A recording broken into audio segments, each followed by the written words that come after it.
गणेश और बुढ़िया माई की कथा। एक बुढ़िया थी, वह बहुत ही गरीब और दृष्टिहीन थी। उसके एक बेटा और बहू थे। वह बुढ़िया सदैव गणेश जी की पूजा किया करती थी। एक दिन गणेश जी प्रकट होकर उस बुढ़िया से बोले, बुढ़िया माँ, तू जो चाहे सो मांग ले।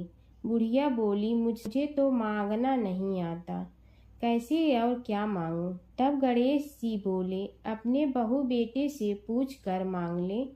तब बुढ़िया ने अपने बेटे से कहा, गणेश जी कहते हैं तू कुछ मांग ले, बता मैं क्या मांगूं? पुत्र ने कहा, माँ तू धन मांग ले। बहू से पूछा तो बहू ने कहा, नाती मांग ले। तब बुढ़िया ने सोचा कि ये तो अपने अपने मतलब की बात कर रहे हैं। अतः उस बुढ़िया ने पड़ोसन से पूछा तो उन्होंने कहा, बुढ़िया तू तो थोड़े दिन जियोगी, क्यों तू धन मांगो और क्यों नाती मांगे? तू तो अपनी आँखों की रोशनी मांग ले, जिससे तेरी जिंदगी आराम से कट जाए। इस पर बुढ़िया बोली, यदि आप प्रसन्न है तो मुझे 9 करोड़ की माया दे, निरोगी काया दे, अमर सुहाग दे, आँखों की रोशनी दे, नाती दे, पोता दे और सब परिवार को सुख दे और अंत में मोक्ष दे। यह सुनकर तब गणेश जी बोले, बुढ़िया माँ, तुमने तो हमें ठग लिया। फिर भी जो तूने मांगा है वचन के अनुसार सब तुझे मिलेगा। और यह कहकर गणेश जी अंतर ध्यान हो गए। उधर बुढ़िया माँ ने जो कुछ मांगा वह सब कुछ मिल गया। हे गणेश जी महाराज, जैसे तुमने उस बुढ़िया माँ को सब कुछ दिया वैसे ही सबको देना। बुढ़िया माई को मुक्ति दी तुलसी माता की कथा। एक बुढ़िया माई तुलसी जी को सींचती और कहती कि हे तुलसी माता, सत की दाता, मैं तेरा बिडला सींचती हूँ, मुझे बहू दे, पीताम्बर की धोती दे, मीठा मीठा घास दे, बैकुंठा में वास दे, चटक की चाल दे, पटक की मोत दे, चंदन का काठ दे, रानी सा राज दे, दाल भात का भोजन दे, 11 की मौत दे, कृष्ण जी का कंधा दे। तब तुलसी माता यह सुनकर सूखने लगी। तो भगवान ने पूछा कि हे तुलसी, तुम क्यों सूख रही हो? तुलसी माता ने कहा कि एक बुढ़िया रोज आती है और यही बात कह जाती है, मैं सब बात तो पूरा कर दूंगी, लेकिन कृष्ण का कंधा कहाँ से लाऊंगी? तो भगवान बोले, जब वो मरेगी तो मैं अपने आप कंधा दे आऊँगा, तू बुढ़िया माई से कह देना। जब बुढ़िया माई मर गई, सब लोग आ गए। जब माई को ले जाने लगे तो वह किसी से न उठी। तब भगवान एक 12 बरस के बालक का रूप धारण करके आए। बालक ने कहा, मैं कान में एक बात कहूँगा तो बुढ़िया माई उठ जाएगी। बालक ने कान में कहा, बुढ़िया माई मन की निकाल ले, पीताम्बर की धोती ले, मीठा मीठा घास ले, बैकुंठा का वास ले, चटक की चाल ले, पटक की मोत ले, कृष्ण जी का कंधा ले। यह सुनकर बुढ़िया माई हल्की हो गई। भगवान ने कंधा दिया और बुढ़िया माई को मुक्ति मिल गई। हे तुलसी माता, जैसे बुढ़िया माई को मुक्ति दी वैसे सबको देना है। माता सीता की कथा। यह कहानी सीता माता कहती थी और श्री राम इसे सुना करते थे। एक दिन श्री राम भगवान को किसी काम के लिए बाहर जाना पड़ा तो सीता माता कहने लगी कि भगवान, मेरा तो 12 वर्ष का नित्य नियम है, अब आप बाहर जाएंगे तो मैं अपनी कहानी किसे सुनाऊंगी? श्री राम ने कहा कि तुम कुएं की पाल पर जाकर बैठ जाना और वहाँ जो औरतें पानी भरने आएंगी उन्हें अपनी कहानी सुना देना। सीता माता कुएं की पाल पर जाकर बैठ जाती हैं। एक स्त्री आई, उसने रेशम की जड़ी की साड़ी पहन रखी थी और सोने का घड़ा ले रखा था। सीता माता उसे देख कहती हैं कि बहन, मेरा 12 वर्ष का नित्य नेम सुन लो। पर वह स्त्री बोली कि मैं तुम्हारा नित्य नेम सुनूंगी तो मुझे घर जाने में देरी हो जाएगी और मेरी सास मुझसे लड़ेंगी। उसने कहानी नहीं सुनी और चली गई। उसकी रेशम जड़ी की साड़ी फट गई। सोने का घड़ा मिट्टी के घड़े में बदल गया। सास ने देखा तो पूछा कि ये किसका दोस्त अपने सिर लेकर आ गई है। बहू ने कहा कि कुएं पर एक औरत बैठी थी। उसने कहानी सुनने के लिए कहा, लेकिन मैंने सुनी नहीं, जिसका यह फल मिला है। बहू की बात सुनकर अगले दिन वही साड़ी और घड़ा लेकर सास कुएं की पाल पर गई। सास को वहीं माता सीता बैठी मिली तो माता सीता ने कहा कि बहन, मेरी कहानी सुन लीजिए। सास बोली कि एक बार छोड़, मैं तो 4 बार कहानी सुन लूंगी। राम आए लक्ष्मण आए, देश के पुजारी आए, नित नेम का नेम लाए, आओ राम बैठो राम।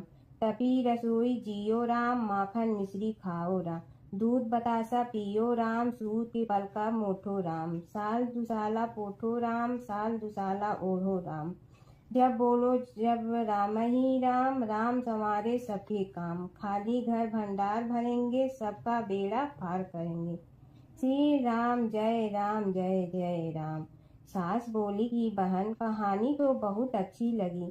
कहानी सुनकर सास घर चली गई और उसकी साड़ी फिर से रेशम जड़ी की बन गई। मिट्टी का घड़ा फिर सोने के घड़े में बदल गया। बहू कहने लगी, सासू माँ, आपने ये सब कैसे किया? सास ने कहा कि बहू, तू दोष लगा के आई थी और मैं अब दोष उतार कर आ रही हूँ। बहू ने फिर पूछा कि वह कुएं वाली स्त्री कौन है? सास बोली कि वे सीता माता थी। वे पुराने से नया कर देती हैं, खाली घर में भंडार भर देती हैं। वह लक्ष्मी जी का वास घर में कर देती हैं। आदमी की जो भी इच्छा हो उसे पूरा कर देती हैं। बहू बोली कि ऐसी कहानी मुझे भी सुना दो। सास बोली कि ठीक है, तुम भी सुनो। और सास ने कहानी शुरू की। राम आए लक्ष्मण आए, देश के पुजारी आए, नित नेम का नेम लाए, आओ राम बैठो राम। तपी रसोई जियो राम, माखन मिश्री खाओ राम। दूध बतासा पियो राम, सूत के पल का मोठो राम। साल दुसाला पोठो राम, साल दुसाला ओढ़ो राम। जब बोलो जब राम ही राम, राम संवारे सबके काम। खाली घर भंडार भरेंगे, सबका बेड़ा पार करें। श्री राम जय जय राम। कहानी सुनकर बहू बोली कि कहानी तो बहुत अच्छी है। सास ने कहा कि ठीक है, इस कहानी को रोज कहा करेंगे। अब सास बहू रोज सवेरे उठती, नहाती धोती और पूजा करने के बाद नित नेम की सीता की कहानी कहती। एक दिन उनके यहाँ एक पड़ोस की औरत आई और बोली कि बहन, जरा सी आँच दे ना। तो वह बोली कि आज तो अभी हमने जलाई ही नहीं। पड़ोसन ने कहा कि तुम सुबह 4 बजे से उठकर क्या कर रही हो? फिर उन्होंने कहा कि सुबह उठकर हम पूजा करते हैं, फिर सीता माता की नित नेम की कहानी कहते हैं।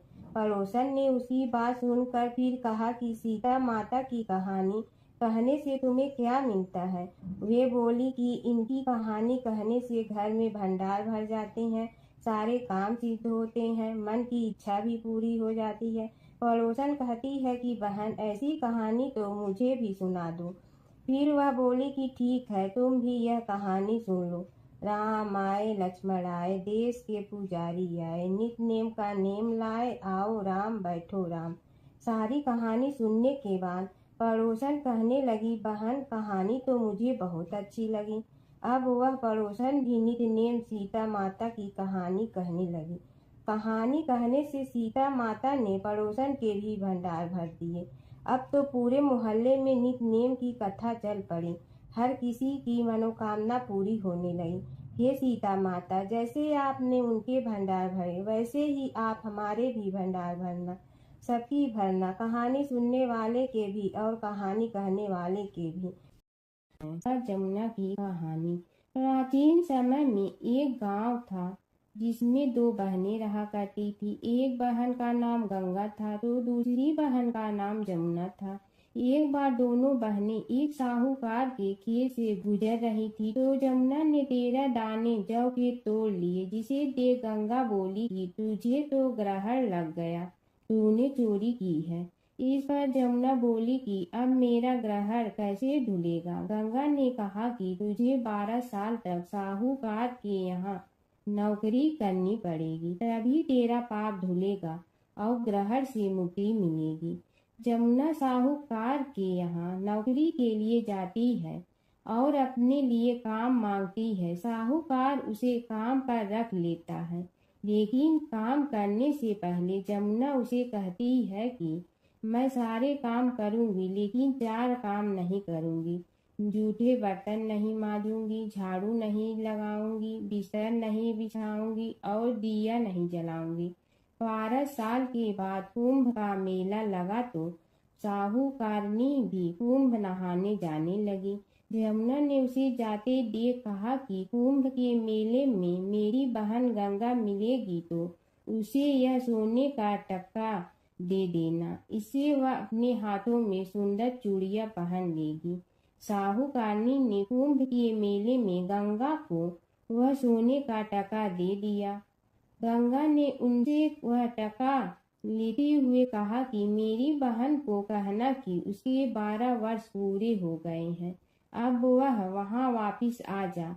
साहूकार व साहूकारनी वापिस घर आए तब जमुना मटके में पानी भर रही थी। दोनों जमुना से बोले कि हमने सोने का वह टका तेरी बहन गंगा को दे दिया था और उसने कहा है कि तेरे 12 वर्ष पूरे हो गए हैं, इसलिए अब तुम वापिस जाओ। यह समाचार सुनते ही जमुना सहस्त्र धारा में बदल गई और बहने लगी। यमुना जी का यह रूप देखकर साहूकार और साहूकारनी परेशान हो गई थी। हमारे घर में जमुना माता ने काम किया, हमें तो अब ग्रहण लग गया है, हम यह ग्रहण कैसे उतारेंगे। जमुना भागकर गंगा माता के पास चली गई। गंगा ने जमुना से पूछा कि तुम साहूकार साहूकारनी से कुछ कहकर आई हो या ऐसे ही बिना बताए आ गई। तब जमुना बोली कि मैं तो कुछ भी बताकर नहीं आई हूँ। गंगा ने कहा कि जा उन्हें धीरज दे आ, नहीं तो उन्हें जीवन भर असंतोष ही रहेगा। गंगा के कहने पर जमुना माता ने साहूकार साहूकारनी को सपने में दर्शन दिए और कहा कि तुम दोनों उल्टे माथे क्यों पड़े हो, जाओ उठकर खाओ पियो। तब दोनों बोले कि हम कैसे उठें, हमें तो ग्रहण लगा है, क्योंकि हमने उल्टे सीधे और पता नहीं कितने नीच कार्य आपसे कराए हैं। तब जमुना जी बोली कि तुम्हें ग्रहण नहीं लगा है, ग्रहण तो मुझे लगा था कि मैंने तुम्हारे खेत से 13 दाने जौ के चुराए थे। मैं तो अपना ग्रहण उतारने तुम्हारे घर आई थी। मेरा ग्रहण तुम्हारे घर में 12 वर्ष तक रहने से उतर गया है और मेरी मुक्ति हो गई है। जमुना जी ने कहा कि तुम्हें कोई ग्रहण नहीं लगा है, उल्टे मेरे 12 वर्ष तक यहाँ रहने से तुम्हारी भी मुक्ति हो गई है। यह कहकर जमुना जी स्वप्न से चली गई। दोनों उठकर देखते हैं कि उनके घर में पहले से भी अधिक धन हो गया है। हे जमुना माता, जैसे आपने साहूकार व साहूकारनी की मुक्ति कराई, वैसे ही आप अपने सभी भक्तों की करना। नगर बसेरे की कहानी। किसी गांव में एक भाट व एक जाट रहता था। दोनों में घनिष्ठ मित्रता थी। एक बार जाट अपनी बहन के घर जाने को तैयार हुआ तो भाट अपनी ससुराल जाने को तैयार हुआ। दोनों साथ चल पड़े तो रास्ते में रुककर एक कुएं की मुंडेर पर बैठ गए। जाट ने भाट से कहा कि नगर बसेरा कर लेते हैं। इस पर भाट बोला कि तू ही नगर बसेरा कर ले, मैं तो अपनी ससुराल जा रहा हूँ, वहाँ खूब खातिर होगी मेरी, तू कर ले नगर बसेरा। जाट वहीं कुएं के पास बैठ पानी की घंटी और चावल का दाना लेकर नगर बसेरा करने लगा। नगर बसेरा करने के साथ जाट कहने लगा कि नगर बसेरा जो करे सो मल धोवे पाँव, ताता माड़ा तापसी देगी मेरी माँ, माँ देगी मावशी तेगी द्वारका का वास, मीठा मीठा घास वृंदावन का वास, 5 कुल थी छठी रास, मेरी जीवड़ो श्री कृष्ण के पास। डालूं पानी हो जाए घी, झट से निकल जाए मेरा जी। यह सब कर कर के वह जाट बहन के पास चल पड़ा। जाट की बहन ने भाई के आने पर उसकी खातिर की। खी बूढ़ा के साथ भाई को जिमाया। दोनों ने बैठकर ढेर सारी बातें की। इधर भाट अपने ससुराल पहुंचा तो वहां आग लगी हुई थी। आग बुझाने वह भी लग गया, जिसमें हाथ मुंह भी काले हो गए और खुद भी थोड़ा सुलझ गया। ना रोटी ना पानी के लिए ही किसी ने पूछा। एक पड़ोसन आई तो उसने भाट की सास को कहा कि जमाई आया है, जरा उस आओ भगत कर लो। बुढ़िया बोली कि सब कुछ तो जल गया है, अब कहाँ से आओ भगत करूं। तब पड़ोसन ने ही भाट को एक रोटी के साथ छाछ दी। उसने वही खाकर गुजारा किया। शाम को दोनों फिर घर की ओर चल पड़े और रास्ते में मिल गए और एक दूसरे का हाल पूछा। भाट बोला कि मेरी ससुराल में तो आग लगी हुई थी, आग बुझाते मैं खुद काला हो गया हूँ, ना रोटी मिली ना पानी। जाट बोला कि मेरी तो बहुत खातिर हुई। फिर बोला कि मैंने कहा था ना कि नगर बसेरा कर ले, अब कर ले, लेकिन भाट ने फिर मना कर दिया। कहने लगा कि चाहे रोटी दे या न दे, तेरी तो माँ है, दही चूरमा का पेड़ा धरा पाएगा। भाट ने फिर नगर बसेरा नहीं किया, जाट ने कर लिया। नगर बसेरा जो करे सो मल धोए पाँव, ताता माड़ा तापसी देगी मेरी माँ। माँ देगी मावसी देगी द्वारका का वास, मीठा मीठा घास वृंदावन का वास। 5 कुल थी छठी रास, मेरा जी बड़ो श्री कृष्ण के पास। डालू पानी हो जाए घी, झट से निकल जाए मेरा जी। करके वह चल पड़ा। घर पहुँचते ही जाट की मौसी ने बहुत लाड प्यार किया। उधर भाट घर गया तो उसकी भैंस खो गई थी। बाप एक लाठी रखे तो दूसरी उठाए और कहने लगा कि ससुराल गया तो आग लगा दी, अब यहाँ आया तो भैंस खो दी। बाप ने कहा कि पहले भैंस लेकर आ, तभी रोटी पानी मिलेगा। सारा दिन भाट भैंस ढूंढता रहा, लेकिन उसे भैंस नहीं मिली। जाट और भाट की मुलाकात फिर से बाजार में हो गई। जाट ने भाट के हाल चाल पूछे तो भाट बोला कि आते ही भैंस खो गई, बस उसी दिन से भैंस ढूंढ रहा हूँ।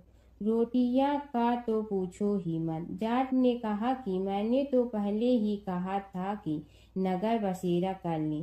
जाट की बात सुनकर भाट बोला कि तेरे नगर बसेरे में इतनी ताकत है तो चल अब कर लेते हैं। दोनों ने बैठकर नगर बसेरा किया। नगर बसेरा जो करे सो मल धोवे पाँव, ताता माड़ा तापसी देगी मेरी माँ। माँ देगी मौसी देगी द्वारका का वास, मीठा मीठा घास वृंदावन का वास। 5 कुल थी छठी रास, मेरा जीवड़ो श्री कृष्ण के पास। डालू पानी हो जाए घी, झट से निकल जाए मेरा जी। दोनों के नगर बसेरा करने पर भाट जैसे ही आगे बढ़ा तो उसकी खोई भैंस मिल गई, जिसे लेकर घर पहुंचा। घर पहुंचते ही माँ ने कहा कि लड़के को आते ही घर से निकाल दिया, सारे दिन से ये भूखा प्यासा भटक रहा है। यह कहकर उसकी माँ ने उसको खूब खिलाया पिलाया। इस घटना के बाद सारे नगर में ढिंढोरा पिटवा गया कि कब कोई अपने पीहर या सास से आते जाते नगर बसेरा करें। जैसे भाट को नगर बसेरा करने का फल मिला, वैसे ही हर किसी को मिले। एक समय की बात है कि विष्णु भगवान का विवाह लक्ष्मी जी के साथ निश्चित हो गया। विवाह की तैयारी होने लगी। सभी देवताओं को निमंत्रण भेजे गए, परंतु गणेश जी को निमंत्रण नहीं दिया। कारण जो भी रहा हो, अब भगवान विष्णु की बारात जाने का समय आ गया। सभी देवता अपनी पत्नियों के साथ विवाह समारोह में आए। उन सब ने देखा कि गणेश जी कहीं दिखाई नहीं दे रहे हैं। तब वे आपस में चर्चा करने लगे कि क्या गणेश जी को कोई न्योता नहीं दिया है या स्वयं गणेश जी ही नहीं आए हैं। सभी को इस बात पर आश्चर्य होने लगा। तभी सबने विचार किया कि विष्णु भगवान से ही इसका कारण पूछा जाए। विष्णु भगवान से पूछने पर उन्होंने कहा कि हमने गणेश जी के पिता भोलेनाथ महादेव को न्योता भेजा है। यदि गणेश जी अपने पिता के साथ आना चाहते हैं तो आ जाते, अलग से न्योता देने की कोई आवश्यकता भी नहीं थी। दूसरी बात यह है कि उनको 1.25 मन मूंग, 1.25 मन चावल, 1.25 मन घी और 1.25 मन लड्डू का भोजन दिन भर में चाहिए। यदि गणेश जी नहीं आएंगे तो कोई बात नहीं, दूसरे के घर जाकर इतना सारा खाना पीना अच्छा भी नहीं लगता। इतनी वार्ता कर ही रहे थे कि किसी एक ने सुझाव दिया, यदि गणेश जी आ भी जाए तो उनके द्वारपाल बनाकर बैठा देंगे कि आप घर की याद रखना। आप तो चूहे पर बैठकर धीरे धीरे चलोगे तो बारात से बहुत पीछे रह जाओगे। यह सुझाव भी सबको पसंद आ गया तो विष्णु भगवान ने भी अपनी सहमति दे दी। होना क्या था कि इतने में गणेश जी वहां आ पहुंचे और उन्हें समझा बुझाकर घर की रखवाली करने बैठा दिया गया। बारात चल रही थी, तब नारद जी ने देखा कि गणेश जी तो दरवाजे पर ही बैठे हुए हैं, तो वे गणेश जी के पास गए और रुकने का कारण पूछा। गणेश जी कहने लगे कि विष्णु भगवान ने मेरा बहुत अपमान किया है। नारद जी ने कहने लगे कि अपनी मूसक देना को आगे भेज दे तो वह रास्ता खोद देगी, जिससे उनके वाहन धरती में धंस जाएंगे। तब आपको सम्मान पूर्वक बुलाना पड़ेगा। अब तो गणेश जी ने अपनी मूसक सेना जल्दी से आगे भेज दी और सेना ने जमीन पोली कर दी। जब बारात वहां से निकली तो रथों के पहिए धरती में धंस गए। लाख कोशिश करे परंतु पहिए नहीं निकले। सभी ने अपने अपने उपाय किए परंतु पहिए तो नहीं निकले, बल्कि जगह जगह से टूट गए। किसी की समझ में नहीं आ रहा था कि अब क्या किया जाए। तब तो नारद जी ने कहा, आप लोगों ने गणेश जी का अपमान करके अच्छा नहीं किया। यदि उन्हें मना कर लाया जाए तो आपका कार्य सिद्ध हो सकता है और यह संकट टल सकता है। शंकर भगवान ने अपने दूत नंदी को भेजा और वे गणेश जी को लेकर आए। गणेश जी का आदर सम्मान के साथ पूजन किया। तब कहीं रथ के पहिए निकले। अब रथ के पहिए निकल के परंतु टूट फूट गए तो उन्हें सुधारे गए। पास के खेत में खाती काम कर रहा था, उसे बुलाया गया। खाती अपना कार्य करने के पहले श्री गणेशाय नमः कहकर गणेश जी की वंदना मन ही मन करने लगा। देखते ही देखते खाती ने सभी पहियों को ठीक कर दिया। तब खाती कहने लगा कि हे देवताओं, आपने सर्वप्रथम गणेश जी को नहीं मनाया होगा और न ही उनकी पूजन की होगी, इसीलिए तो आपके साथ यह संकट आया है। हम तो मूर्ख अज्ञानी हैं, फिर भी पहले गणेश जी को पूजते हैं, उनका ध्यान करते हैं। आप लोग तो देवतागण हैं, फिर भी आप गणेश जी को कैसे भूल गए। अब आप लोग भगवान श्री गणेश जी की जय बोल कर जाएं तो आपके सब काम बन जाएंगे और संकट कट जाएंगे। ऐसा कहते हुए बारात वहां से चल दी और विष्णु भगवान को लक्ष्मी जी के साथ विवाह संपन्न करा के सभी सकुशल घर लौट आए। हे गणेश जी महाराज, आपने विष्णु को जैसे कारज सारियो ऐसे कारज सबको सिद्ध कर जो। बोलो गजानन भगवान की जय। प्राचीन काल की बात है। एक नगर में धर्मपाल नाम का एक निर्धन किंतु अत्यंत धर्मनिष्ठ व्यक्ति रहता था। वह न तो अधिक पूजा पाठ जानता था और न ही उसके पास धन था, परंतु उसके हृदय में भगवान विष्णु के प्रति अपार श्रद्धा थी। प्रतिदिन प्रातः स्नान कर भगवान विष्णु का स्मरण करता और तुलसी दल अर्पित करता। तब भी वह हरि नाम का जाप करता रहता। एक दिन किसी कारणवश वह पूजा न कर सका। मन में ग्लानि हुई और रात को उसने भगवान विष्णु से क्षमा याचना की। उसी रात उसे स्वप्न में विष्णु ने दर्शन दिए और कहा, हे भक्त, जो भी व्यक्ति श्रद्धा से मेरा स्मरण करता है मैं उसके सभी पाप हर लेता हूँ। भक्ति में विधि नहीं भाव प्रधान होता है। कुछ समय बाद धर्मपाल के जीवन की सभी कठिनाइयाँ दूर हो गई। उसके घर में सुख शांति और समृद्धि आ गई। अंत समय में उसे वैकुंठ लोक की प्राप्ति हुई। विष्णु भगवान की कथा। एक नगर में एक सेठ व एक सेठानी रहते थे और सेठानी रोज विष्णु भगवान की पूजा करती थी। सेठ को उसका पूजा करना बिल्कुल अच्छा नहीं लगता था। इसी वजह से एक दिन सेठ ने सेठानी को घर से निकाल दिया। घर से निकलने पर वह जंगल की ओर गई तो देखा 4 आदमी मिट्टी खोदने का काम कर रहे थे। उसने कहा कि मुझे नौकरी पर रख लो। उन्होंने उसे रख लिया, लेकिन मिट्टी खोदने से सेठानी के हाथों में छाले पड़ गए और उसके बाल भी उड़ गए। वह आदमी कहते हैं कि बहन, लगता है तुम किसी अच्छे घर की महिला हो। तुम्हें काम करने की आदत नहीं है। तुम एक काम रहने दो और हमारे घर का काम कर लिया करो। वह चारों आदमी उसे अपने साथ घर ले गए और वह 4 मुट्ठी अनाज लाते और सभी बांट कर खा लेते। एक दिन सेठानी ने कहा कि कल से 8 मुट्ठी अनाज लाना। अगले दिन वह 8 मुट्ठी अनाज लाए और सेठानी पड़ोसन से आग मांग लाई। उसने भोजन बनाया, विष्णु भगवान को भोग लगाया, फिर सभी को खाने को दिया। सारे भाई बोले कि बहन, आज तो भोजन बहुत स्वादिष्ट बना है। सेठानी ने कहा कि भगवान का जूठा है तो स्वाद तो होगा ही। सेठानी के जाने के बाद सेठ भूखा रहने लगा और आस पड़ोस के सारे लोग कहने लगे कि ये तो सेठानी के भाग्य से खाता था। एक दिन सेठ अपनी सेठानी को ढूंढने चल पड़ा। उसने ढूंढते हुए वह भी उस जंगल में पहुंच गया जहां वह चारों आदमी मिट्टी खोद रहे थे। सेठ ने उन्हें देखा तो कहा कि भाई, मुझे भी काम पर रख लो। उन आदमियों ने उसे काम पर रख लिया, लेकिन मिट्टी खोदने से उसके भी हाथों में छाले पड़ गए और बाल उड़ने लगे। उसकी यह हालत देख चारों बोले कि तुम्हें काम की आदत नहीं है, तुम हमारे साथ चलो और हमारे घर में रह लो। सेठ उन चारों आदमियों के साथ उनके घर चला गया और जाते ही उसने सेठानी को पहचान लिया, लेकिन सेठानी घूंघट में थी तो सेठ को देख नहीं पाई। सेठानी ने सभी के लिए भोजन तैयार किया और हर रोज की भांति विष्णु भगवान को भोग लगाया।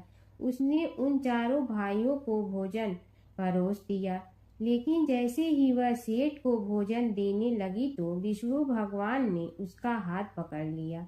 भाई बोले कि बहन, ये तुम क्या कर रही हो? वह बोली, मैं कुछ नहीं कर रही हूँ, मेरा हाथ तो विष्णु भगवान ने पकड़ लिया है। भाई बोले, हमें भी विष्णु भगवान के दर्शन कराओ। उसने भगवान से प्रार्थना की तो विष्णु जी प्रकट हो गए। सभी ने दर्शन किए। सेठ ने सेठानी से क्षमा मांगी और सेठानी को साथ चलने को कहा। भाइयों ने अपनी बहन को बहुत सा धन देकर विदा किया। जब सेठानी के साथ सेठ भी भगवान विष्णु की पूजा करने लगा और उनके परिणाम से उनका घर अन्न धन से भर गया। प्राचीन काल की बात है। नैमिषारण्य क्षेत्र में ऋषि, महर्षि और साधु संतों का समाज जुड़ा था। उसमें श्री सूत जी भी विद्यमान थे। शौनक जी ने उनकी सेवा में उपस्थित होकर निवेदन किया कि हे अज्ञान रूप घोर तिमिर को नष्ट करने में करोड़ों सूर्यों के समान प्रकाशमान श्री सूत जी, हमारे कानों के लिए अमृत के समान जीवन प्रदान करने वाले कथा तत्व का वर्णन कीजिए। हे सूत जी, हमारे हृदयों में ज्ञान के प्रकाश की वृद्धि तथा भक्ति, वैराग्य और विवेक की उत्पत्ति जिस कथा से हो सकती हो, वह हमारे प्रति कहने की कृपा कीजिए। शौनक जी की जिज्ञासा से सूत जी बड़े प्रसन्न हुए। पुरातन इतिहासों के स्मरण से उनका शरीर पुलकायमान हो रहा था। वे कुछ देर उसी स्थिति में विराजमान रहकर कुछ विचार करते रहे। और अंत में बोले, शौनक जी, इस विषय में आपके चित्त में बड़ी जिज्ञासा है। आप धन्य हैं जो सदैव ज्ञान की प्राप्ति में तत्पर रहते हुए विभिन्न पुराण कथाओं की जिज्ञासा रखते हैं। आज मैं आपको ज्ञान के परम स्रोत रूप श्री गणेश जी का जन्म कर्म रूप चरित्र सुनाऊंगा। गणेश जी से ही सभी ज्ञानों सभी विद्याओं का उद्भव हुआ है। अब आप सावधान चित्त से विराजमान हो। श्री गणेश जी के ध्यान और नमस्कार पूर्वक उनका चरित्र श्रवण करें। नमस्तस्मै गणेशाय ब्रह्मा विद्या प्रदायिनी यनागस्त्यसमः साक्षात विघ्न सागर सोसड़े। कैसे हैं वे श्री गणेश जो सभी प्रकार की ब्रह्म विद्याओं को प्रदान करने वाले, अर्थात ब्रह्मा के सगुण और निर्गुण स्वरूप पर प्रकाश डालने और जीव ब्रह्मा का अभेद प्रतिपादन करने वाली विद्याओं के दाता हैं। वे विघ्नों के समुद्रों को महर्षि अगस्त्य के समान शोषण करने में समर्थ हैं। इसलिए उनका नाम विघ्न सागर शोषक के नाम से प्रसिद्ध है। मैं उन भगवान श्री गणेश जी को नमस्कार करता हूँ। प्रथम पूजा के अधिकारी श्री गणेश जी, यह कहकर सूत जी कुछ समय के लिए मौन हो गए और फिर बोले, शौनक जी, भगवान गणेश जी ही सर्वप्रथम पूजा प्राप्ति के अधिकारी हैं। किसी भी देवता की पूजा करो, पहले उनकी पूजा करो। शौनक जी ने निवेदन किया, हे भगवान, हे सूत, सर्वप्रथम यह बताने की कृपा कीजिए कि गणेश जी को प्रथम पूजा का अधिकार किस प्रकार प्राप्त हुआ। इस विषय में मेरी बुद्धि मोह को प्राप्त हो रही है कि सृष्टि रचयिता ब्रह्मा जी, पालन करता भगवान नारायण और संहार करता शिव जी में से किसी को प्रथम पूजा का अधिकारी क्यों नहीं माना गया। यह त्रिदेव ही तो सबसे बड़ा देवता माने जाते हैं। सूत जी ने कहा, शौनक जी, यह भी एक रहस्य ही है। देखो, अधिकार मांगने से नहीं मिलता, इसके लिए योग्यता होनी चाहिए। संसार में अनेकों देवी देवताएं पूजे जाते हैं। पहले जो जिसका इष्ट देव होता है वह उसी की पूजा किया करता है। इससे बड़े देवताओं के महत्व में कमी आने की आशंका उत्पन्न हो गई। इस कारण देवताओं में परस्पर विवाद होने लगा। वे उसका निर्णय प्राप्त करने के लिए शिव जी के पास पहुँचे और प्रणाम करके पूछने लगे, प्रभु, हम सब में प्रथम पूजा का अधिकारी कौन है। शिव जी सोचने लगे कि किसे प्रथम पूजा का अधिकारी माने। तभी उन्हें एक युक्ति सूझी। बोले, देवगण, इसका निपटारा बातों से नहीं तथ्यों से होगा। इसके लिए एक प्रतियोगिता रखनी होगी, शिव की परिक्रमा करने की प्रतियोगिता। देवगण उनका मुख देखने लगे, शंकित हृदय से सोचने लगे कि कैसी प्रतियोगिता रहेगी। यह शिव जी ने उनके मन के भाव ताड़ लिए, इसलिए सांत्वना भरे शब्दों में बोले, घबराओ मत, कोई कठिन परीक्षा नहीं ली जाएगी। बस इतना ही कि सभी अपने अपने वाहनों पर चढ़कर संसार की परिक्रमा करो और फिर यहाँ लौट आओ। जो पहले लौटेगा वही सर्वप्रथम पूजा का अधिकारी होगा। अब क्या देर थी, सभी अपने अपने वाहन पर चढ़कर दौड़ पड़े। किसी का वाहन गजराज था तो किसी का सिंह, किसी का भैंसा तो किसी का मृग, किसी का हंस तो किसी का उल्लू, किसी का अश्व तो किसी का श्वान। अभिप्राय यह है कि वाहनों को विविधता के दर्शन उस समय जितने भले प्रकार से हो सकते थे उतने अन्य समय में नहीं। सबसे गया बीता वाहन गणेश जी का था मूषक, उससे चूहा भी कहते हैं। ऐसे वाहन के बल भरोसे इस प्रतियोगिता में सफल होना तो क्या, सम्मिलित होना भी हास्यास्पद है। गणेश जी ने सोचा, छोड़ो, क्या होगा प्रतियोगिता में भाग लेने से, हम तो यहाँ बैठे रहकर ही तमाशा देखेंगे। वे बहुत देर तक विचार करते रहे। अंत में उन्हें एक युक्ति सूझी। शिव जी स्वयं ही जगदाता हैं, यह संसार उन्हीं का प्रतिबिंब है, तब क्यों न इन्हीं की परिक्रमा कर ली जाए। इनकी परिक्रमा करने से ही संसार की परिक्रमा हो जाएगी। ऐसा निश्चय कर उन्होंने मूषक पर चढ़कर शिव जी की परिक्रमा की और उनके समक्ष जा पहुँचे। शिव जी ने कहा, तुमने परिक्रमा पूर्ण कर ली? उन्होंने उत्तर दिया, जी हाँ। शिव जी सोचने लगे कि इसे तो यहीं घूमते हुए देखा, फिर परिक्रमा कैसे कर आया। देवताओं का परिक्रमा करके लौटना आरंभ हुआ और उन्होंने गणेश जी को वहां बैठे देखा तो माथा ठनक गया। फिर भी साहस करके बोले, अरे तुम विश्व की परिक्रमा के लिए नहीं गए? गणेश जी ने कहा, अरे मैं कब का यहाँ आ गया। देवता बोले, तुम्हें तो कहीं भी नहीं देखा। गणेश जी ने उत्तर दिया, देखते कहाँ से, समस्त संसार शिव जी में विद्यमान है। इनकी परिक्रमा करने से ही संसार की परिक्रमा पूर्ण हो गई। सूत जी बोले, शौनक, इस प्रकार गणेश जी ने अपनी बुद्धि के बल पर ही विजय प्राप्त कर ली।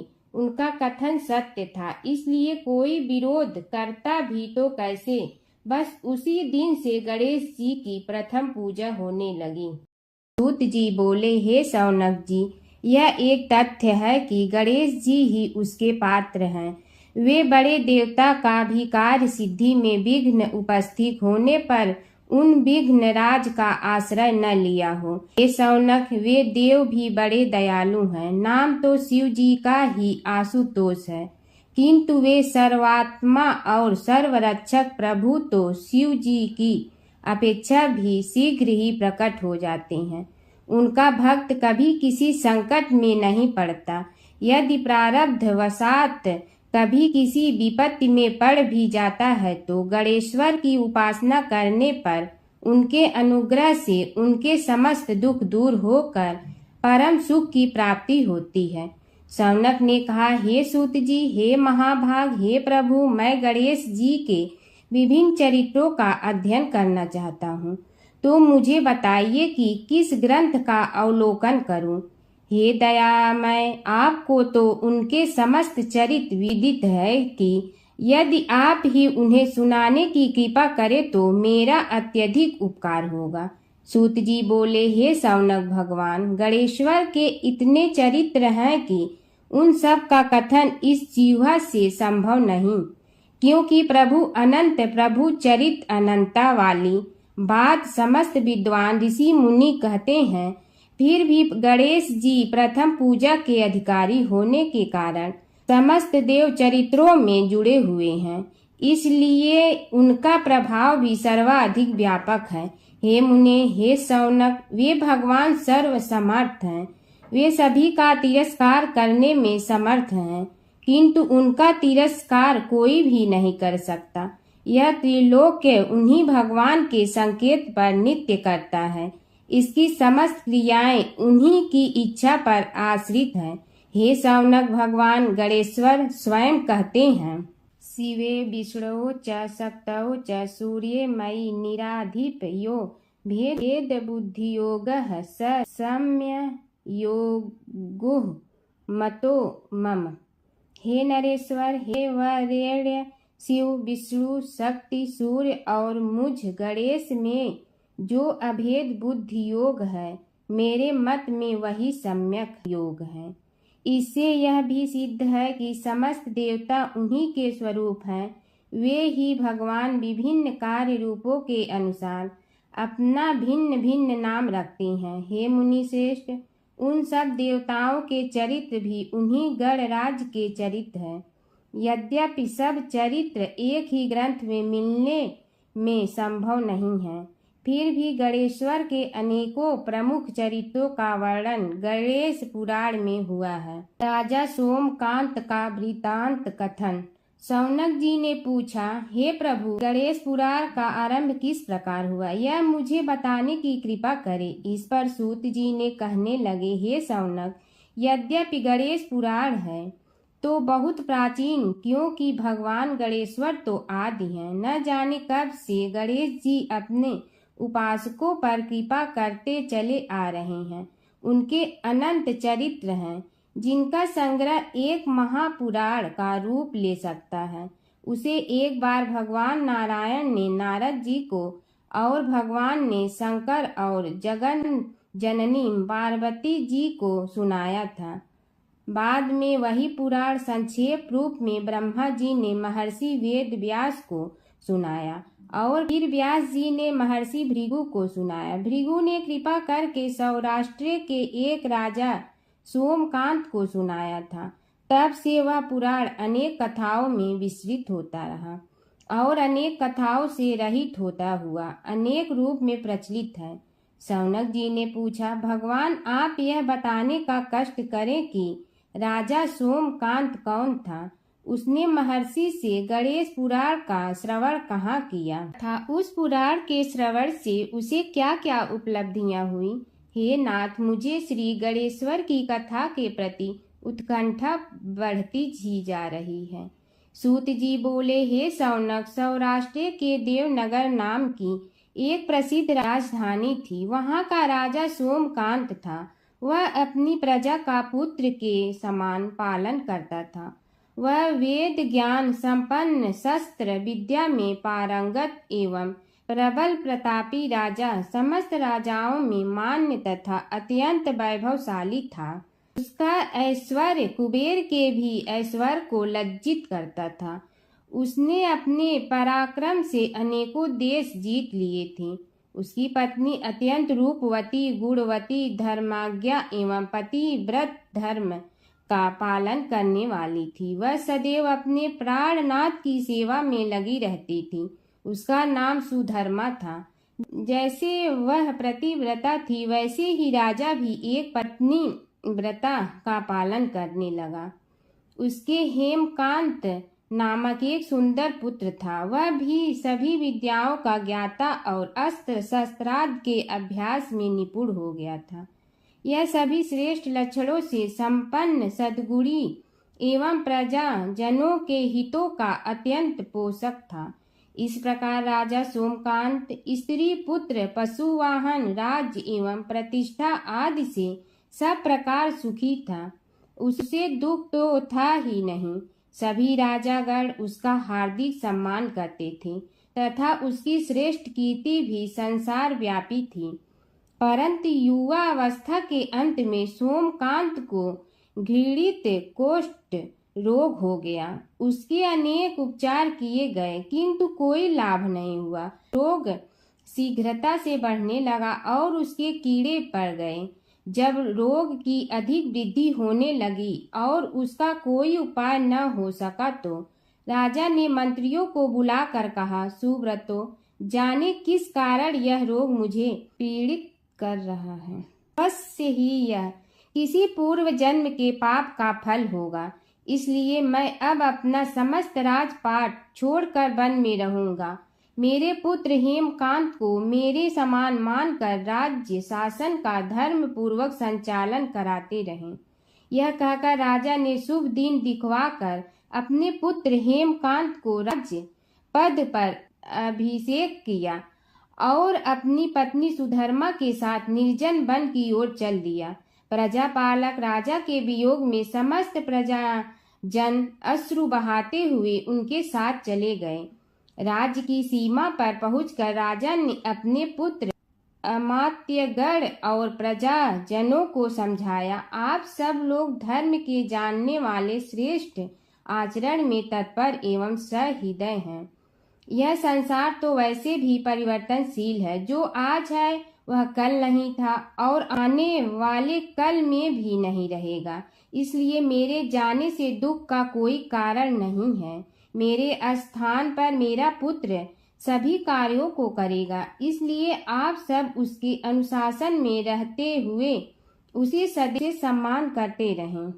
फिर पुत्र से कहा, बेटा, यह स्थिति सभी के समझ आती रही है। हमारे पूर्व पुरुष भी परंपरागत रूप से वृद्धावस्था आने पर वन में जाते रहे हैं मैं कुछ समय पहले ही वन में जा रहा हूँ, तो कुछ पहले या पीछे जाने में कोई अंतर नहीं पड़ता। यदि कुछ वर्ष बाद जाऊं तब भी मोह का त्याग करना ही होगा। इसलिए हे वत्स, तुम दुखित मत हो और मेरी आज्ञा मानकर राज्य शासन को ठीक प्रकार चलाओ। ध्यान रखना, क्षत्रिय धर्म का कभी त्याग न करना और प्रजा को सदा सुखी रखना। इस प्रकार राजा सोमकांत ने सभी को समझा बुझा कर वहां से वापस लौट आया और स्वयं अपनी पतिव्रता भार्या के साथ वन में प्रवेश किया। पुत्र हेमकांत के आग्रह से उसने सुबल और ज्ञान गम्य नामक 2 आत्माओं को भी साथ ले लिया। उन सब ने एक समतल एवं सुंदर स्थान देखकर वहां विश्राम किया। तभी उन्हें एक मुनि कुमार दिखाई दिया। राजा ने उससे पूछा, तुम कौन हो, कहाँ रहते हो? यदि उचित समझो तो मुझे बताओ। मुनि बालक ने कोमल बाणी में कहा, मैं महर्षि भृगु का पुत्र हूँ। मेरा नाम च्यवन है। हमारा आश्रम निकट में ही है। अब आप भी अपना परिचय दीजिए। राजा ने कहा, मुनि कुमार, आपका परिचय पाकर मुझे बड़ी प्रसन्नता हुई। मैं सौराष्ट्र के देवनगर नामक राज्य का अधिपति रहा हूँ। अब अपने पुत्र को राज्य देकर मैंने अरण्य की शरण ली है। मुझे कुष्ठ रोग अत्यंत पीड़ित किए हुए हैं। उसकी निवृत्ति का कोई उपाय करने वाला हो तो कृपा कर मुझे बताइए। मुनि कुमार ने कहा, मैं अपने पिताजी से अपना वृत्तांत कहता हूँ, फिर वे जैसा कहेंगे आपको बताऊंगा। यह कहकर मुनि बालक चला गया और कुछ देर में ही आकर बोला, राजन, मैंने आपका वृत्तांत अपने पिताजी को बताया। उनकी आज्ञा हुई है कि आप सब मेरे साथ आश्रम में चलकर उनसे भेंट करें, तभी आपके रोग के विषय में भी विचार किया जाएगा। राजा सोमकांत के पूर्व जन्म का वृत्तांत भृगु द्वारा वर्णन। राजा अपनी पत्नी और अमात्यों के सहित च्यवन के साथ साथ भृगु आश्रम में जा पहुंचा और उन्हें प्रणाम कर बोला, हे भगवान, हे महर्षि, मैं आपकी शरण हूँ। आप मुझ कुष्ठी पर कृपा कीजिए। महर्षि बोले, राजन, यह तुम्हारे किसी पूर्व जन्म कृत पाप का ही उदय हो गया है। इसका उपाय मैं विचार करके बताऊंगा। आज तो तुम सब स्नान आज से निवृत्त होकर रात्रि विश्राम करो। महर्षि की आज्ञा अनुसार सबने स्नान भोजन आदि के उपरांत रात्रि व्यतीत की और प्रातः काल स्नान आदि नित्य कर्मों से निवृत्त होकर महर्षि की सेवा में उपस्थित हुए। महर्षि ने कहा, राजन, मैंने तुम्हारे पूर्व जन्म का वृत्तांत जान लिया हूँ और यह भी विदित कर लिया है कि किस पाप के फल से तुम्हें इस रोग की प्राप्ति हुई है। यदि तुम चाहो तो उसे सुना दूं। राजा ने हाथ जोड़कर निवेदन किया, बड़ी कृपा होगी मुनिनाथ, मैं उसे सुनने के लिए उत्कंठित हूँ। महर्षि ने कहा, तुम पूर्व जन्म में एक धनवान वैश्य के लाडले पुत्र थे। वह वैश्य विंध्याचल के निकट कौलहार नामक ग्राम में निवास करता था। उसकी पत्नी का नाम सुलोचना था। तुम उसी वैश्य दंपत के पुत्र हुए। तुम्हारा नाम कामद था। तुम्हारा लालन पालन बड़े लाड चाव से हुआ। उन्होंने तुम्हारा विवाह एक अत्यंत सुंदरी वैश्य कन्या से कर दिया था, जिसका नाम कुटुम्बिनी था। यद्यप तुम्हारी भार्या सुशीला थी और तुम्हें सदैव धर्म में निरत देखना चाहती थी, किंतु तुम्हारा स्वभाव वासनांध होने के कारण दिन प्रतिदिन उज्जवल होता जा रहा था। किंतु माता पिता भी धार्मिक थे, इसलिए उनके सामने तुम्हारी उज्ज्वलता दबी रही। परंतु माता पिता की मृत्यु के बाद तुम निरंकुश हो गए और अपनी पत्नी की बात भी नहीं मानते थे। तुम्हें अनाचार में प्रवृत्त देखकर उसे दुख होता था, तो भी उसका कुछ बस न चलता था। तुम्हारी उन्मत्तता चरम सीमा पर थी। अपनों से भी द्वेष और क्रूरता का व्यवहार किया करते थे।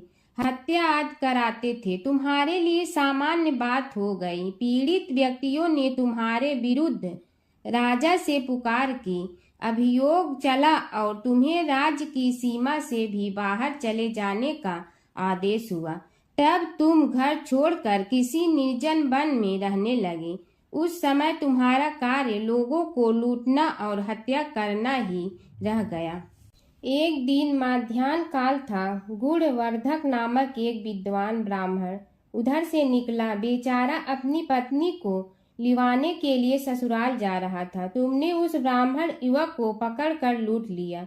प्रतिरोध करने पर उसे मारने लगे तो वह चित्कार करने लगा, मुझे मत मार, मत मार, देख मेरा दूसरा विवाह हुआ है, मैं पत्नी को लेने के लिए जा रहा हूँ। किंतु तुम तो क्रोधवश में ऐसे लीन हो रहे थे कि तुमने उसकी बात सुनकर भी नहीं सुनी। जब उसे मारने लगे तो उसने श्राप दे दिया, अरे हत्यारे, मेरी हत्या के पाप से तो सहस्त्र कल्प तक घोर नरक भोगोगे। तुमने उसकी कोई चिंता न की और सिर काट लिया। राजन, तुमने ऐसी ऐसी एक नहीं बल्कि अनेक निरीह हत्याएं की थी, जिनकी गणना करना भी पाप है। इस प्रकार इस जन्म में तुमने घोर पाप कर्म किए थे, किंतु बुढ़ापा आने पर जब अशक्त हो गए तब तुम्हारे साथ जो क्रूर कर्मा थे वे भी किनारा कर गए। उन्होंने सोच लिया कि अब तो इसे खिलाना भी पड़ेगा, इसलिए मरने दो यहीं। अमोघ प्रभाव गणेश उपासना का कथन। राजन, अब तुम निरालंब थे, चल फिर तो सकते ही नहीं थे। भूख से पीड़ित रहने के कारण रोगों ने भी घेर लिया। उधर से जो कोई निकलता तुम्हें घृणा की दृष्टि से देखता हुआ चला जाता। तब तुम आहार की खोज में बड़ी कठिनाई से चलते हुए एक जीर्ण शीर्ण देवालय में पहुंचा। उसमें भगवान गणेश्वर की प्रतिमा विद्यमान थी। तब न जाने किस पुण्य के उदय होने से तुम्हारे मन में गणेश जी के प्रति भक्ति भाव जागृत हुआ। तुम निराहार रहकर उनकी उपासना करने लगे। उससे तुम्हें सब कुछ मिला और रोग भी कम हुआ। राजन, तुमने अपने साथियों की दृष्टि बचाकर बहुत सा धन एक स्थान पर गाड़ दिया था। अब तुमने उस धन को उसे देवालय के जीर्णोद्धार में लगाने का निश्चय किया। शिल्पी बुलाकर उस मंदिर को सुंदर और भव्य बनवा दिया। इस कारण कुख्याति सुख्याति में बदलने लगी। फिर यथा समय तुम्हारी मृत्यु हुई। यमदूतों ने पकड़कर तुम्हें यमराज के समक्ष उपस्थित किया। यमराज तुमसे बोले, जीव, तुमने पाप और पुण्य दोनों ही किए हैं और दोनों का ही भोग तुम्हें भोगना है, किंतु पहले पाप का फल भोगना चाहते हो पुण्य का। इसके उत्तर में तुमने प्रथम अपने पुण्य कर्मों के भोग की इच्छा प्रकट की और इसीलिए उन्होंने तुम्हें राजकुल में जन्म लेने के लिए भेज दिया। पूर्व जन्म में तुमने भगवान गणाध्यक्ष का सुंदर एवं भव्य मंदिर बनवाया था, इसलिए तुम्हें सुंदर देह की प्राप्ति हुई। यह कहकर महर्षि भृगु कुछ रुके। उन्होंने देखा कि राजा को इस वृतांत पर शंका हो रही है। तभी महर्षि के शरीर में असंख्य विकराल पक्षी उत्पन्न होकर राजा की ओर झपटे। उनकी चोंच बड़ी तीक्ष्ण थी, जिनसे वे राजा के शरीर को नोच नोच कर खाने लगे। उसके कारण उत्पन्न असहनीय पीड़ा से व्याकुल हुए राजा ने महर्षि के समक्ष हाथ जोड़कर निवेदन किया, प्रभु, आपका आश्रम तो समस्त द्वेष आदि से परे है और यहाँ मैं आपकी शरण में बैठा हूँ। तब यह पक्षी मुझे आकर ही क्यों पीड़ित कर रहे हैं? हे मुनिनाथ, इनसे मेरी रक्षा कीजिए। महर्षि ने राजा के अंतर्वचन सुनकर सांत्वना देते हुए कहा, राजन, तुमने मेरे वचनों में शंका की थी और जो मुझ सत्यवादी के कथन में शंका करते हैं उसे खाने के लिए मेरे शरीर से इसी प्रकार पक्षी प्रकट हो जाते हैं, जो कि मेरे हुंकार करने पर भस्म हो जाया करते हैं। यह कर महर्षि ने हुंकार की और तभी वे समस्त पक्षी भस्म हो गए। राजा श्रद्धावनत होकर उनके समक्ष अश्रुपात करता हुआ बोला, प्रभु, अब आप पाप से मुक्त होने का उपाय कीजिए। महर्षि ने कुछ विचार कर कहा, राजन, तुम पर भगवान गणेश्वर की कृपा सहज रूप से है और वे ही प्रभु तुम्हारे पापों को भी दूर करने में समर्थ हैं। इसलिए तुम उनके पाप नाशक चरित्रों का श्रवण करो। गणेश पुराण में उनके चरित्रों का भले प्रकार वर्णन हुआ है, अतएव तुम श्रद्धा भक्ति पूर्वक उसी को सुनने में चित्त लगाओ। राजा ने प्रार्थना की, महामुनि, मैंने गणेश पुराण का नाम भी आज तक नहीं सुना, तो उनके सुनने का सौभाग्य कैसे प्राप्त कर सकूंगा। हे नाथ, आपसे अधिक ज्ञानी और प्रकांड विद्वान और कौन हो सकता है। आप ही मुझ पर कृपा कीजिए। महर्षि ने राजा की दीनता देखकर उसके शरीर पर अपने कमंडल का मंत्रपूत जल छिड़का। तभी राजा को एक छींक आई और नासिका से एक अत्यंत छोटा काले वर्ण का पुरुष बाहर निकल आया। देखते देखते वह बढ़ गया। उसके भयंकर रूप को देखकर राजा कुछ भयभीत हुआ, किंतु समस्त आश्रमवासी वहां से भाग गए। वह पुरुष महर्षि के समक्ष हाथ जोड़कर खड़ा हो गया। उन्होंने उसकी ओर देखा और कुछ उच्च स्वर में बोले, तू कौन है, क्या चाहता है। वह बोला, मैं साक्षात पाप हूँ, समस्त पापियों के शरीर में मेरा निवास है। आपके मंत्रपूत जल के स्पर्श से मुझे विवश होकर राजा के शरीर से बाहर निकलना पड़ा है। अब मुझे बड़ी भूख लगी है, बताइए क्या खाऊं और कहाँ रहूं। महर्षि बोले, तू उस आम के अवकाश स्थान में निवास कर और उसी वृक्ष के पत्ते खाकर जीवन निर्वाह कर। यह सुनते ही वह पुरुष आम के वृक्ष के पास पहुंचा, किंतु उसके स्पर्श मात्र से वह वृक्ष जलकर भस्म हो गया। फिर जब पाप पुरुष को रहने के लिए कोई स्थान दिखाई न दिया तो वह भी अंतर्हित हो गया। हर व्रत कथा के साथ पढ़ी और सुनी जाने वाली लपसी तपसी की यह कहानी। एक लपसी था, एक तपसी था। तपसी हमेशा भगवान की तपस्या में लीन रहता था।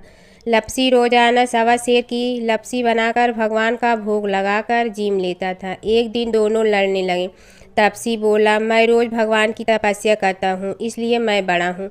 लपसी बोला, मैं रोज भगवान को सवा सेर लपसी का भोग लगाता हूँ, इसलिए मैं बड़ा हूँ। नारद जी वहाँ से गुजर रहे थे। दोनों को लड़ता देखकर उनसे पूछा कि तुम क्यों लड़ रहे हो। तपसी ने खुद के बड़ा होने का कारण बताया और लपसी ने अपना कारण बताया। नारद जी बोले, तुम्हारा फैसला मैं करूँगा। दूसरे दिन लपसी और तपसी नहाकर अपनी रोज की भक्ति करने आए तो नारद जी ने छुपकर 1.25 करोड़ की एक एक अंगूठी उन दोनों के आगे रख दी। तपसी की नज़र उस अंगूठी पर पड़ी जो उसने चुपचाप अंगूठी उठाकर अपने नीचे दबा ली। तब लपसी की नज़र अंगूठी पर पड़ी, लेकिन उसने ध्यान नहीं दिया। भगवान को भोग लगाकर लपसी खाना खाने लगा। नारद जी सामने आए तो दोनों ने पूछा कि कौन बड़ा, तो नारद जी ने तपसी से खड़ा होने को कहा। वो खड़ा हुआ तो उसने नीचे दबी अंगूठी दिखाई पड़ी। नारद जी ने लपसी से कहा, तपस्या करने के बाद भी तुम्हारी चोरी करने की आदत नहीं गई, इसलिए लपसी बड़ा है और तुम्हें तुम्हारी तपस्या का कोई फल भी नहीं मिलेगा। तपसी शर्मिंदा होकर माफ़ी मांगने लगा। उसने नारद जी से पूछा, मुझे मेरी तपस्या का फल कैसे मिलेगा। नारद जी ने कहा, यदि कोई गाय और कुत्ते की रोटी नहीं बनाएगा तो फल तुम्हें मिलेगा। यदि कोई ब्राह्मण को भोजन करवा कर दक्षिणा नहीं देगा तो फल तुम्हें मिलेगा। यदि कोई साड़ी के साथ ब्लाउज नहीं देगा तो फल तुझे मिलेगा। यदि कोई दिए से दिया जलाएगा तो फल तुम्हें मिलेगा। यदि कोई सारी कहानी सुने लेकिन तुम्हारी कहानी नहीं सुने तो फल तुझे मिलेगा। उसी दिन से हर व्रत कथा कहानी के साथ लपसी तपसी की कहानी भी सुनी और कही जाती है। ओम जय जगदीश हरे, स्वामी जय जगदीश हरे। भक्त जनों के संकट क्षण में दूर करे। ओम जय जगदीश हरे। जो ध्यावे फल पावे, दुख बिन दे मन का। सुख संपत्ति घर आवे, कष्ट मिटे तन का। ओम जय जगदीश हरे। मात पिता तुम मेरे शरण कहूँ किसकी, तुम विनय और न दूजा आस करूँ जिसकी। ओम जय जगदीश हरे। तुम पूर्ण परमात्मा तुम अंतर्यामी, पार ब्रह्म परमेश्वर तुम सबके स्वामी। ओम जय जगदीश हरे। तुम बिंदा के सागर तुम पालन करता, मैं मूरख कल काम कृपा करो भरता। ओम जय जगदीश हरे। तुम हो ये कय गोचर सबके प्राणपति, किस विधि मिलूं दया में तुमको मैं कुमति। ओम जय जगदीश हरे। दीन बंधु दुख हरता तुम रक्षक मेरे, अपने हाथ उठाओ द्वार पड़ा तेरे।